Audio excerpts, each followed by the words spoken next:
now too. All right, Yeah. hello and welcome back. We just finished episode 19 of Pokemon Horizons. This week, we're gonna be talking about Murdoch. We got Fighting Energy and a Ryola. Go Goat. I had to everything but the last card, so I quickly Alright, cool. ducked it. All right, Scatterbug, which I don't think I'm missing. I think the middle stage. Oh, what's his name again? Shuppet, Bombardier. I don't remember. This is my fourth Hypno. Beach Court.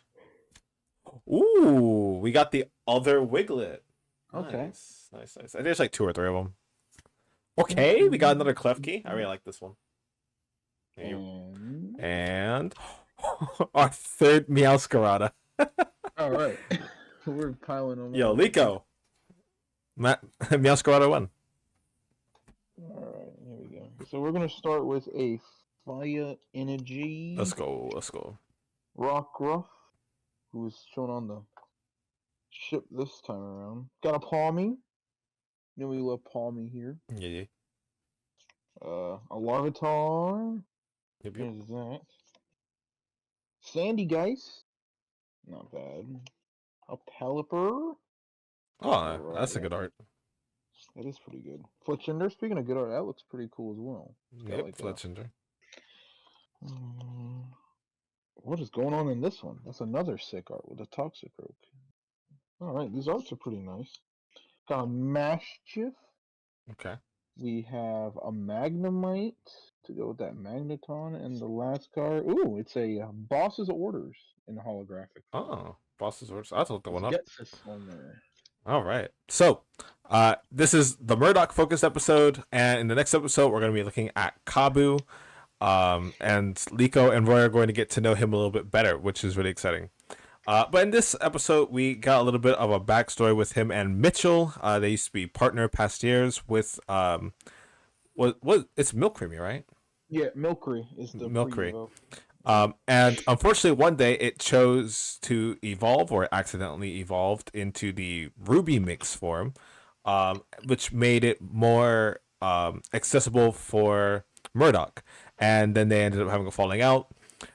As they're looking for something for Dot, they're trying to get something for Dot. They end up running back into Mitchell at his little confectionery, and in order to get the item that they wanted, they needed to battle him, and so we mostly just unwind it with his story, and it ended up with them making up, which honestly we were both pretty happy about. All right, Darren. So, what was your favorite part of the episode? Yeah, I like the backstory.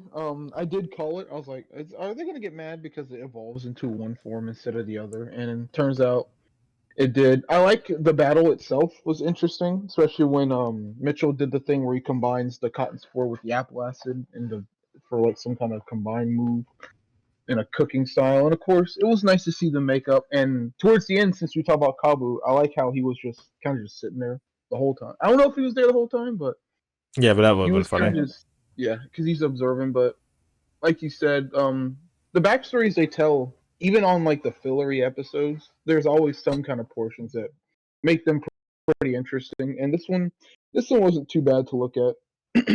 Yeah, It was a solid little backstory. I don't know, one of my more favorite ones. The Freed one was really good, and then Molly's tipped into hers a few dipped into her episodes backstory a back. bit, and we Yeah, know enough about Oreo as well. So yeah, at this point, we know the backstories for all of them. It's just we haven't gotten any massive like character focused, character driven episodes yet. So Murdoch's would be the first one in present, and then Freed's technically would have been the first one overall. So that's something to definitely look forward to. Obviously, we love these characters. These characters have been portrayed very, very well.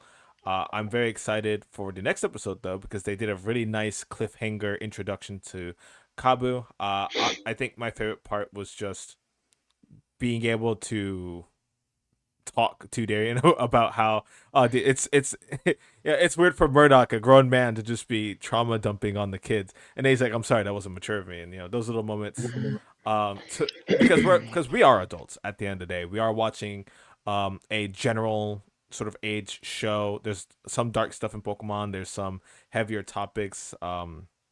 But this week was just a little story about friendship. So we got to make a lot of fun of some of the interactions, like two grown men crying over cake. And yeah, it's just good that for such a lower age demographic, target demographic, we were still able to enjoy what is basically a Saturday morning cartoon episode. And obviously, because there was such a big focus on Murdoch, we were able to get a good chunk of lore and canonicity dipped into the episode.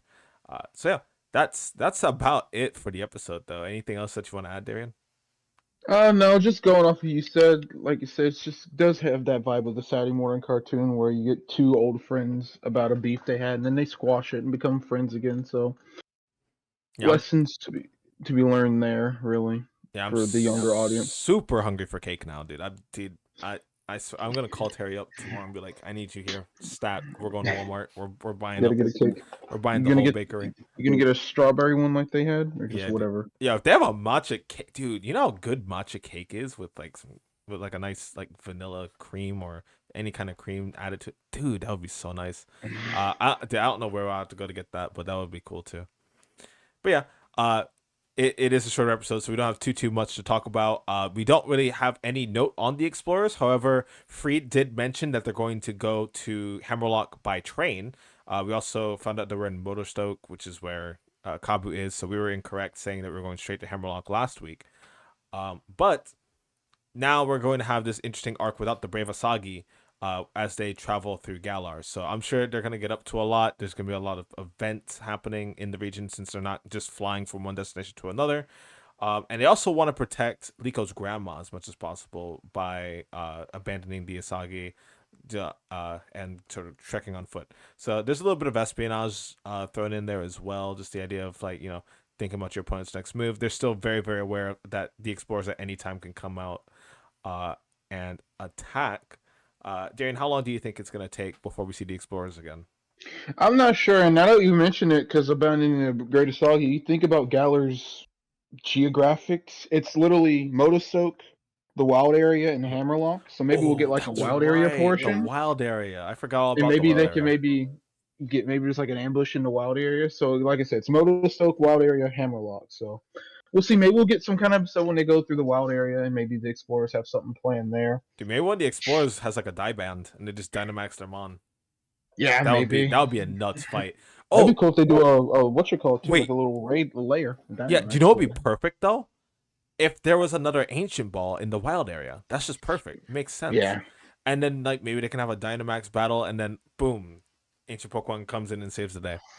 Uh yeah. but yeah, so that we don't drag on too long, those are our thoughts on episode 19 of Pokemon Horizons. Thank you guys so much for watching, and until next week, we hope you take care. See you, bye, Aaron. Goodbye.